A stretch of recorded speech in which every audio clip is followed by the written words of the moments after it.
Good morning. Thank you all for being here today with us. I'll start by acknowledging, of course, today being September 11th and, a tragic time in our country 24 years ago. And unfortunately, as we stand here today, another tragic time in our country with the murder of Charlie Kirk yesterday.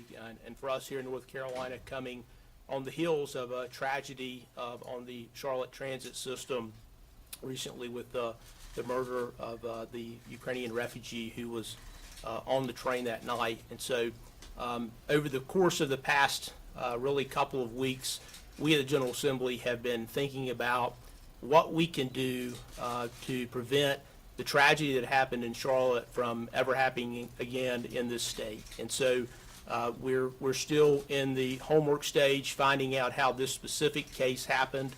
But from what we can tell so far, this was largely as a result of somebody being released from a jail who should not have been released from a jail. An individual who had a violent history, a convicted felon, had multiple charges, clearly had mental health issues, had multiple interactions with Charlotte-Mecklenburg Police Department, and somehow was allowed to walk out of the jail by a magistrate by simply signing a written promise to appear. Again, when all those facts were known, or certainly should have been known at the time. And so we've got to get to the bottom of how it happened in this case, and we're looking at a number of possible legislative actions to take, reforming various issues with our magistrates, with pretrial conditions of release, which we'll talk about more in just a moment. But I'll also say again, it's a solemn day for us. Many of the folks who work in this building actually knew Charlie Kirk, and a lot of the folks who, a lot of staff members, frankly, actually literally worked for him in the past, knew him personally, and so he was an incredible advocate for the conservative cause. And what we saw in Utah is really something that should never happen in this country, and it's the same thing for the Charlotte murder. That's not the kind of thing that should happen in this country, and especially cannot happen in North Carolina. So I can tell you that we at the General Assembly, we're going to take all action that we need to prevent those things in the future. So I'm going to turn this over now to Chairman Whatley, and I'll come back up in a moment and answer some questions about our proposed legislation. Great. Thank you, Mr. Speaker. As we think about Charlie Kirk and his loss, which was just yesterday, what comes to my mind was a quote from 2 Timothy 4:7. I have fought the good fight. I have finished the race. I have kept the faith. And in Charlie's case, that was certainly true. And so, yes, this is a tough day because of what happened 24 years ago, because of what happened in North Carolina in the last several weeks, and because of what happened 24 hours ago in Utah. This is the kind of conversation that we should not have to have in this country or here in North Carolina. But having this tough conversation and speaking these hard truths is the perfect way to honor the legacy of someone like Charlie. So we will. Families are hurting right now because of this series of attacks. And as we speak these hard truths, we must be clear about the cause, the rhetoric and soft-on-crime policies of the left. Let's take the rhetoric first. President Trump was spot on about what leads to a culture like this one. When folks on the left seek to dehumanize those they disagree with, they use words like fascist and Nazi, and they call for violence. That's what leads to deranged people doing cowardly and evil acts. The most fundamental obligation and responsibility of any government is keeping its citizens safe. We need leaders at every level to acknowledge that there is a crime crisis here in North Carolina and across the country brought about by the left's soft-on-crime policies, which affect the safety of every community and every family across our great state. Roy Cooper has a history of being soft on crime. He let 3,500 criminals free. And the killer who killed young Arena, he was released just 3 months after one of Cooper's soft on crime executive orders in 2020, and 13 additional times after he was arrested. DeCarlos Brown Jr. is a career criminal who was arrested 14 times when Cooper was governor and when he was our state's top law enforcement officer as Attorney General. What has transpired over these days and weeks is becoming a clear attack on our next generation. One high-profile victim and one making her own way in America, both killed in the prime of their lives because of the rhetoric, one because of soft crime on policies. The left loves to say the thoughts and prayers aren't enough. So let me call them to action. It's time for leaders in their party to call out the hateful rhetoric that is leading to this violence. And it is time for them to take a look in the mirror and realize their soft on crime policies are killing our young people, our future, and destroying families. Our elected officials must rescind the Cooper policies which allowed attacks like that on Irena, and ensure that this and any criminal feels the wrath of justice and is not allowed to walk the streets free again. I am here to offer my support to these men, to the legislative leadership who is committing to do that today. I'm here to encourage them. Don't back down. Don't relent. Don't be deterred by the hate. It's time to take our country back and dismantle the radical left machine which puts us in this position. And it's time to do it today. That's how we will honor the memory of these young people. Thank you.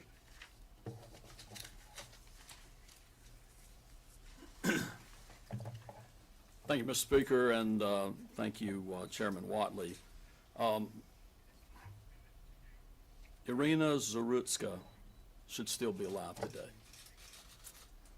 But her life was tragically cut short because of the atrocious policies pushed by out-of-touch politicians and court officials that prioritize a perverted vision or version of equity and politicized social justice over real and tangible justice. The hardworking men and women in law enforcement go after and catch violent criminals, but all too often, as soon as the criminals are brought before a magistrate or a judge, their efforts to keep our communities safe go down the drain. We cannot stand by while our cities are held hostage by soft-on-crime policies. We must stop the ongoing violence from overtaking our state and our country. Yesterday's assassination of Charlie Kirk is the latest in a string of political violence that also calls us to act. Last year, there were horrific assassination attempts carried out on President Trump. Earlier this summer, there was an assassination of former Minnesota House Speaker Melissa Hortman and her husband, and the shooting of Minnesota Senator John Hoffman and his wife. We must take crime and violence seriously, and our law and legal processes must reflect that seriousness. That means we will fight back against soft-on-crime policies that permeate our judicial system. When the General Assembly returns on September the 22nd, we're going to propose a package of common sense policies to more effectively tackle crime in our state. We can start by ensuring that Governor Stein and other members of the executive branch cannot establish any future task forces like the one Roy Cooper created that advanced weak-on-crime policies that kept Irina's murderer on the streets. We cannot keep our citizens safe if our policies favor criminals over public safety. I personally am looking into ways to restart the death penalty here in North Carolina. For far too long, there's been a judicially imposed moratorium on the death penalty by activist judges and doctors and attorneys general and governors who are more interested in serving leftist political bosses than justice for victims and their families, and justice for the public as well. Republicans in the General Assembly have attempted to restart the death penalty over the past decade and a half, but those efforts have been stymied at every turn. Here's the thing, policing doesn't need to be reimagined.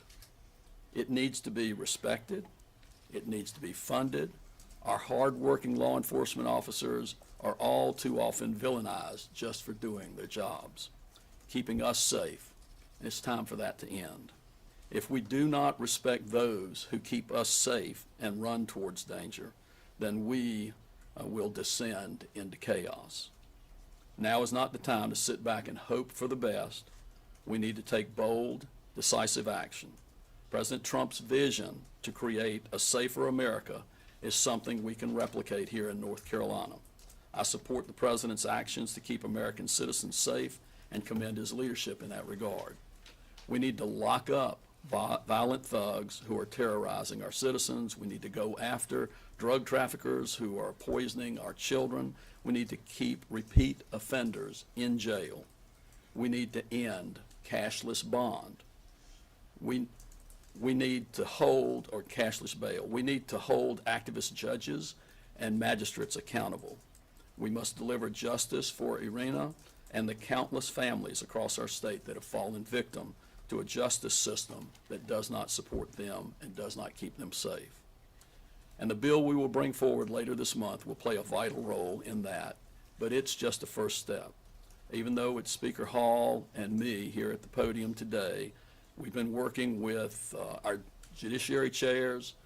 I want to call out specifically Senator Overcash and other members of our caucuses, and of course our House colleagues, to determine specifics for this package in order to address the very real issue of violence occurring in our state. And now I'll turn it over to Speaker Hall. Excuse me. And I'll also touch on a few of the specifics that we're looking at as well, along with, as Senator Berger mentioned, ending cashless bail in this state. What happened in this situation was an individual who could have been given a secured bond, meaning they would have had to have paid some amount of money in order, or get a bond to get out of jail. And this person, instead of being required to do that, was allowed to sign a piece of paper and walk out of that jail.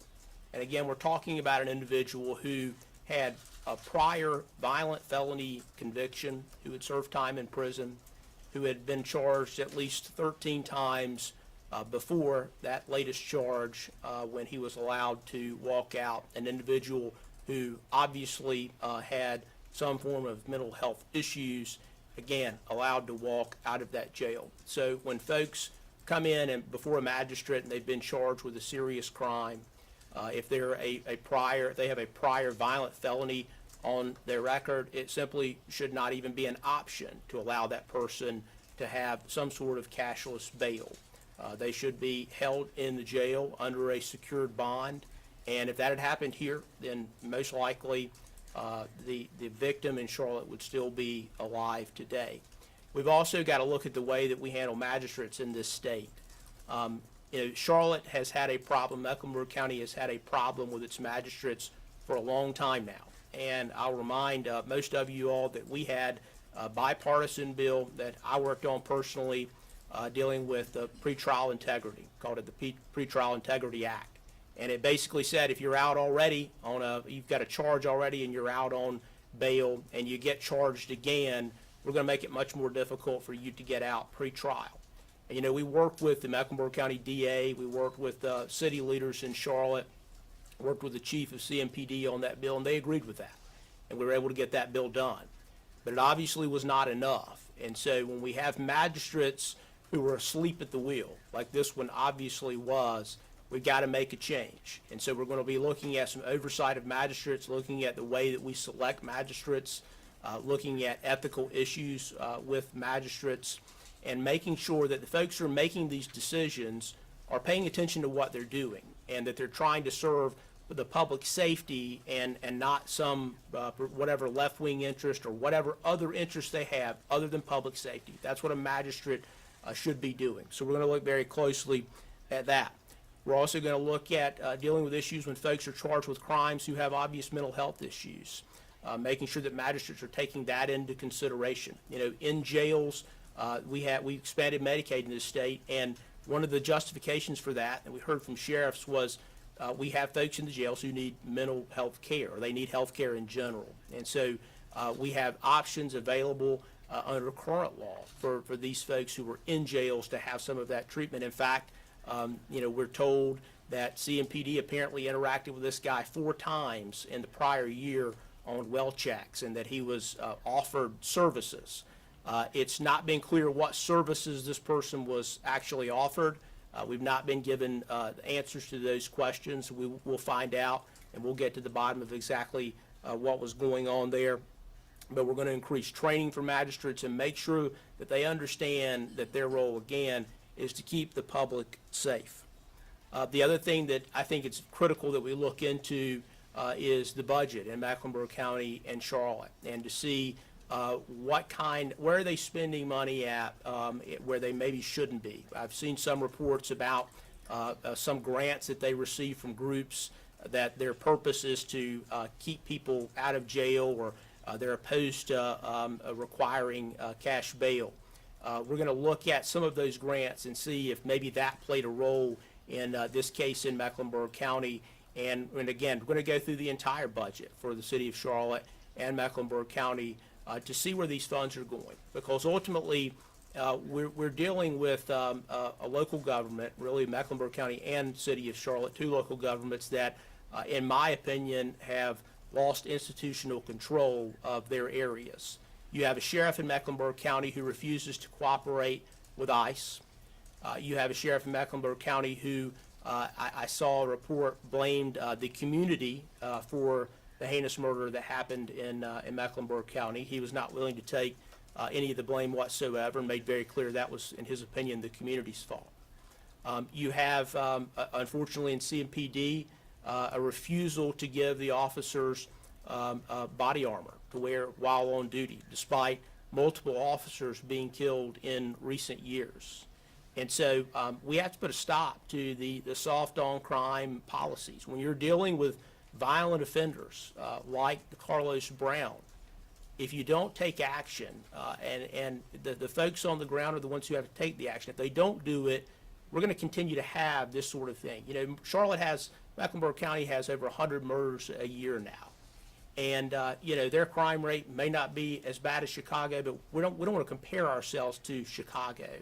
In North Carolina, it simply should never be the case to have over 100 murders a year in a North Carolina city. And so we're going to do all we can at this level to make sure that the folks, not only in Mecklenburg County and Charlotte, but every county across the state, that they're doing all they can to keep the public safe. Because the thing that really keeps me up at night right now is to know, we know this individual story now because it's finally being publicized. But how many more folks like this are walking the streets right now in uptown Charlotte? How many of them are here in Raleigh or in Greensboro or Winston or any town across the state? How many others just like that are out walking around right now? And, you know, how do we know one of our loved ones is not going to come into the path of one of those individuals?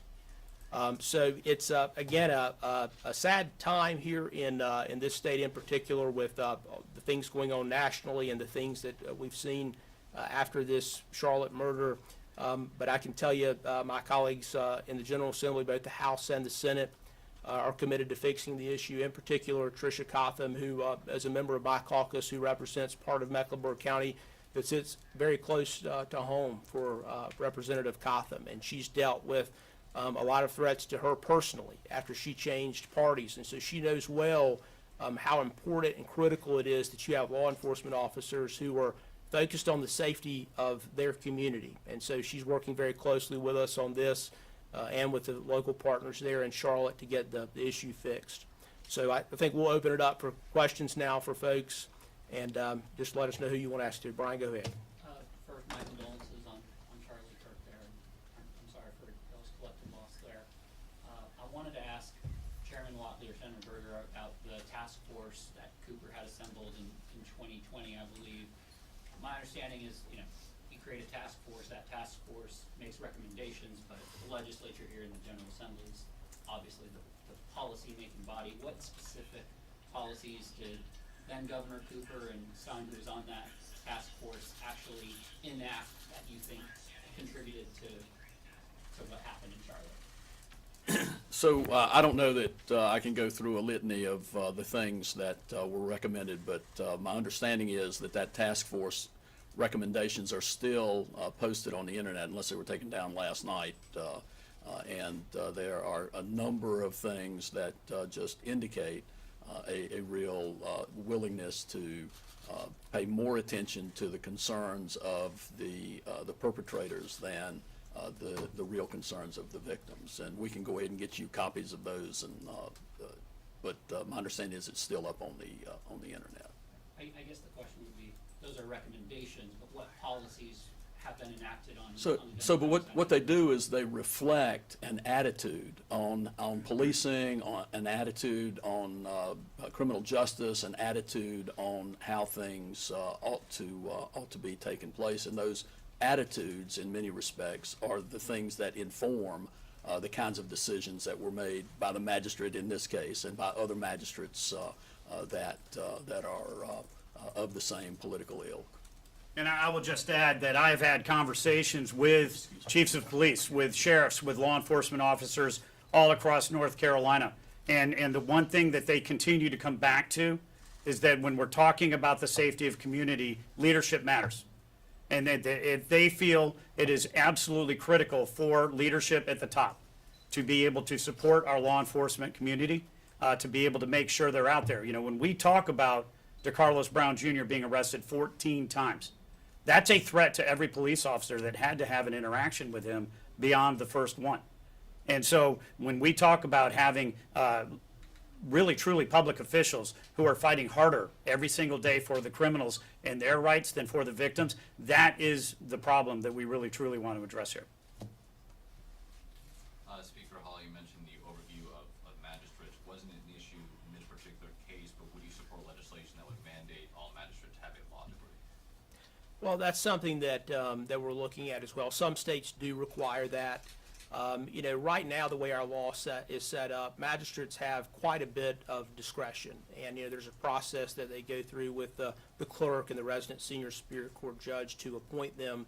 But they have a lot of discretion in given cases. And in the past in this state, that's worked, but it's clearly not working anymore. And as Senator Berger said, I think it's this sort of the general idea that when you hear from the governor's office that we're recommending, this task force recommends a cashless bail system, and you have magistrates who have a lot of discretion in the cases they're dealing with, you can see how in some areas where those magistrates may begin to believe, well, we ought to move towards more of that sort of system, and they have the discretion to let somebody out on a written promise to appear.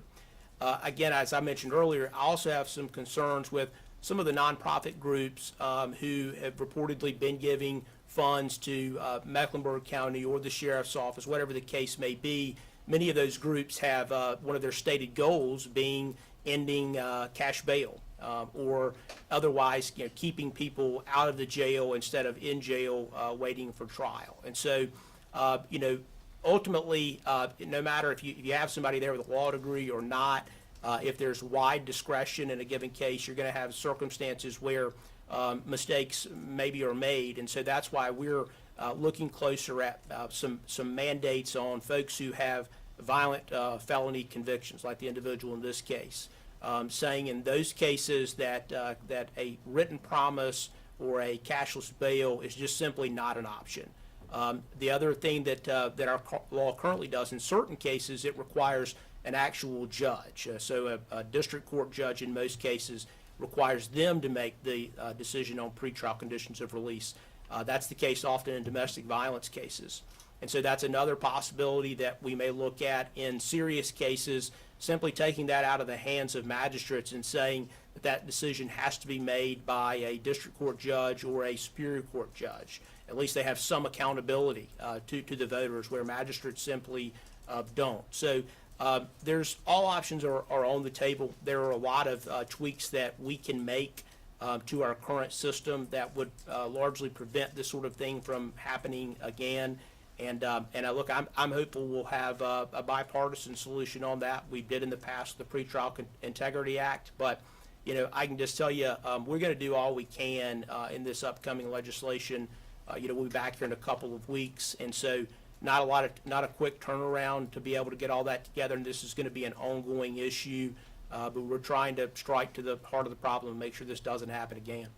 Yeah, if I could follow up on that, you know, I think if the focus is on credentials, I think we're missing what the real problem there is, and the real problem there is the the attitude that results in the kind of discretion that gets utilized. And so what I think we need to do is reduce the ability of some magistrates to have that broad discretion that they currently have, and make sure that we get a little more consistency in terms of the decisions that get made. You shouldn't have to have that sort of thing. You would hope that that people that have good, solid, common sense judgment are occupying those positions, regardless of whether they have a law degree or any other credential. Excuse me. Are there specific measures that you're looking at so I know the bill's not out yet. We've just had, two really high-profile public violence. If there's something that addresses both the security of the light rail, not just the person charged, and then with the Charlie Kirk assassination, just these general public spaces and people having these fears of violence, and what security measures are there, or like why would any new laws be needed for like just the broader rest of us? Yeah, so I know I've had some conversations with folks in Charlotte, and I know the speaker is as well, and I'm pretty sure that Michael has. One of the problems is he would not have been on the light rail if they had been enforcing the requirement that you have to pay a fare. So those are the sorts of things that I'm hopeful that the folks in Charlotte will start to address in a meaningful way. And the conversations I've had lead me to believe that they are at least having those conversations. So there are a lot of those sorts of things. I don't know. We're going to look at everything. Whether or not the package that we come up with will actually specifically address that sort of thing or not. In that way, I just couldn't say. And then as far as public spaces and places where people are having events, I think in some respects our ability to legislate specific rules about that kind of thing are severely limited. I like to tell folks that in many respects legislation is a very blunt instrument at times. I think people need to be aware of the need to have security available, and our local law enforcement obviously needs to be consulted whenever anybody is planning to have an event that draws a sizable crowd. Are either of you concerned about your own safety and of other, political figures when you're in spaces, outside this building? So I'll speak to that.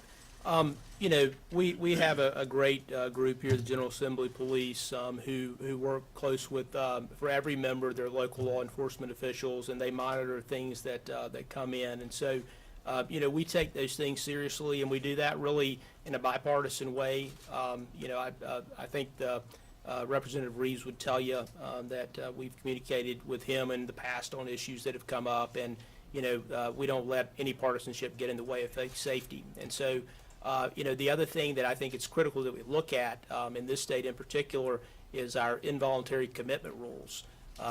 Nationally, over the course of probably the last 20, 30, 40 years, there's been more of a movement to people not being in mental health hospitals. And so it's become the case that today in most states, it's extremely difficult to have someone involuntarily committed. So we need to take a close look at that and what we need to do to make sure that folks who don't need to be out on the street, who need to be in a hospital somewhere, that can happen. And so that's a longer-term conversation. There might be some low-hanging fruit there that we can go ahead and do.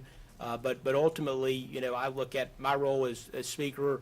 I have some duty to do what I can to protect the safety of all the members of the House, and whether that's Republican or Democrat, when any sort of perceived threat comes in, we act quickly, give them all the resources that they need. But fundamentally, it's a sad day in this country when we're dealing with issues like that, where you have to worry about that sort of thing, and what we saw yesterday. And it's a different country today than it was, frankly, yesterday. And it's coming on right here on the anniversary of September the 11th, and it's not clear what this will mean for this country and this state. But what I know is it's going to take really folks on both sides and leaders on both sides stepping forth, and simply repudiating any sort of political violence whatsoever. That's not the way that we handle disputes in this country. We handle disputes through our words and at the ballot box. And so anything that we need to do to keep people safe, we're going to do. We need final question. I know Gary's been waiting. Thank you. Have there been conversations with Governor Steiner or his administration about this particular package, or will there be? Do you have hope that, you can work out something that can get some bipartisan support? So I'll speak to that because I spoke to Governor Stein for a while yesterday, and Senator Berger and I met with him briefly this morning. The short answer is yes. I'm hopeful that we can reach some sort of bipartisan solution. I hope that the politics of it don't get in the way of us being able to put something into law, statewide anyway. If it does, maybe we look at the local bill route to deal with some of the problem counties in this state where we don't have to worry about a veto. But our goal right now is to have a bipartisan solution. There's precedent for that, again, on the Pretrial Integrity Act. And so I don't know for sure yet what the specifics will be and where the governor may disagree on those things. But we know we need to act quickly, and I think anyone would understand that, including the governor. And so my hope is that we'll be able to get something done with him. I'm sorry, just follow up. The discussion yesterday and this morning included this. Yesterday, for sure, yeah. He and I had a lengthy discussion with him yesterday on a number of these things, and so I'll let Senator Berger speak to the rest as to his discussions. Yeah, so we did meet with the governor this morning. This was not a topic of that meeting, and I have not had any specific conversations with him about the legislation because, at this point, we've made a commitment within the last day or so that we're going to come forward with something on the week of the 22nd. We don't have the specifics. We're accepting suggestions from all members and folks in the executive branch as well. Really quick, you guys mentioned the death penalty and getting that reinstated. And how do you guys plan to approach that differently this time so that that actually happens? And secondly, as we're talking about the political blame for a lot of this violence that has been going on, President Trump has frozen billions of dollars in federal grants for law enforcement this year. Does that concern you? Yeah, so we've not settled on exactly what is going to be in the package. As I indicated in my remarks, that is one of the subjects that I'm interested in us moving forward with. With reference to the federal grants, I don't think this is a money problem at this point, or at least many of the problems that we have or that we've identified have more to do with judgment being inappropriately exercised, and I don't know that any amount of money will solve that, but some policies we can come forward with should. For this tough on crime bill, is there any room for any provisions related to guns, potentially gun control? So,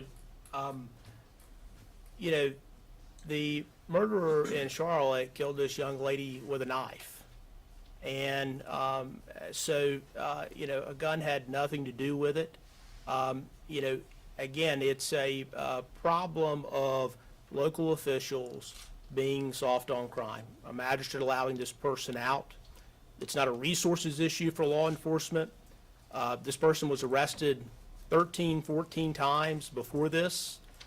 It was not a law enforcement problem. It was a problem of the magistrate, a problem of the judicial system who let this person out at the end of the day. Thank you all. Yeah, thank you.